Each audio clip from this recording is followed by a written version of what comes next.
एक जंगल में कौवा और एक चिड़िया रहती थी। कौवा बहुत ही सुस्त और कायल था। वो हर वक्त लेटा रहता था और कोई कामकाज नहीं करता था, जबकि चिड़िया बहुत मेहनती थी। वो हर वक्त किसी ना किसी काम में व्यस्त रहती थी।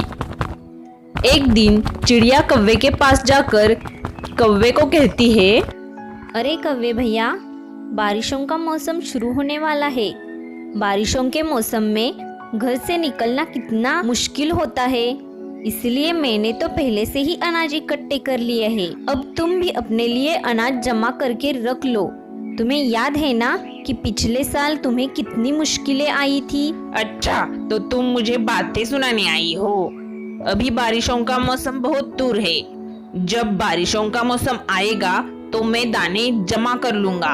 अरे कौवे भैया, मैं तो आपको बताने की कोशिश कर रही हूँ कि पिछले साल आप हर किसी से अनाज मांगते फिर रहे थे और किसी ने भी आपको अनाज नहीं दिया था, लेकिन फिर मैंने ही तो आपकी मदद की थी।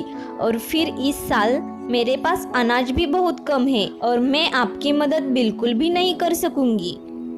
ओहो, अच्छा, नहीं मांगूंगा मैं तुमसे अनाज। मुझे तुम्हारी मदद की कोई जरूरत नहीं है। अब जाओ यहाँ से, मुझे आराम करने दो। और फिर चिड़िया वहां से चली जाती है। बड़ी आई, एक बार अनाज क्या दे दिया, इतराने ही लग गई। कौवे ने चिड़िया की बात पर कोई ध्यान ना दिया और आराम करने लग गया। लेकिन चिड़िया मेहनत करती रही और अपना घर भी मजबूत कर लिया ताकि आंधी और बारिश से सुरक्षित रह सके। चिड़िया बहुत खुश थी। वो अपना घर पक्का होने की खुशी में कौवे के पास मिठाई लेकर जाती है। आओ आओ मेरी प्यारी चिड़िया बहन, मैं तो तुम्हें ही याद कर रहा था। ये क्या लेकर आई हो? अरे कौवे भैया, मैं आपके लिए मिठाई लेकर आई हूँ। ये लीजिए, इसे खाइए। कौवे ने एक एक करके सारी मिठाई खा ली। लाजवाब, मजा आ गया। कौवे भैया, आपने तो ये मुझसे पूछा ही नहीं कि मैं ये मिठाई क्यों लाई हूँ। हाँ हाँ, बताओ मुझे, ये मिठाई क्यों लाई हो? अब मेरा घर मजबूत हो गया है। मैं बारिश और आंधी से सुरक्षित हो गई हूँ, इसलिए मैं आपके लिए मिठाई लेकर आई हूँ। हाँ हाँ, ठीक है, अब तुम जा सकती हो। कौवे भैया, आप भी अपना घर सुरक्षित कर लीजिए, वरना बारिश में आपको परेशानी का सामना करना पड़ सकता है। ओफो, फिर से तुम्हारे भाषण शुरू हो गए। तुम्हें कोई और काम नहीं है, भाषण देने आ जाती हो।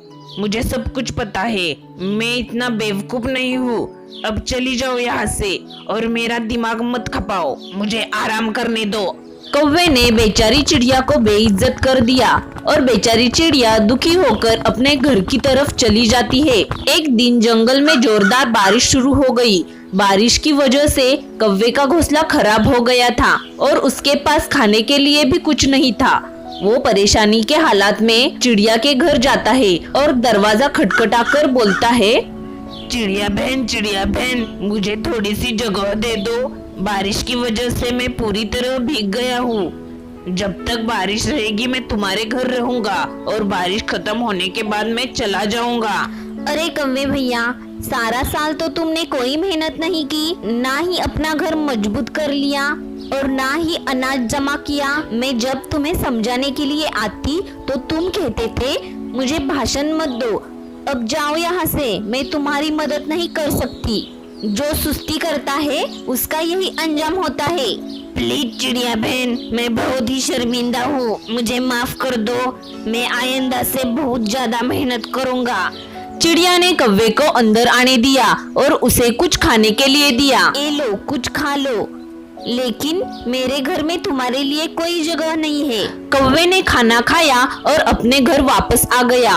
अब वो पछताने लग गया कि काश थोड़ी सी मेहनत करता तो आज ये दिन ना देखना पड़ता। प्यारे बच्चों, हमें इस कहानी से ये सीख मिलती है कि हमें मुश्किल दिनों के लिए पहले से ही तैयारी कर देनी चाहिए। क्या पता कल क्या हो जाए।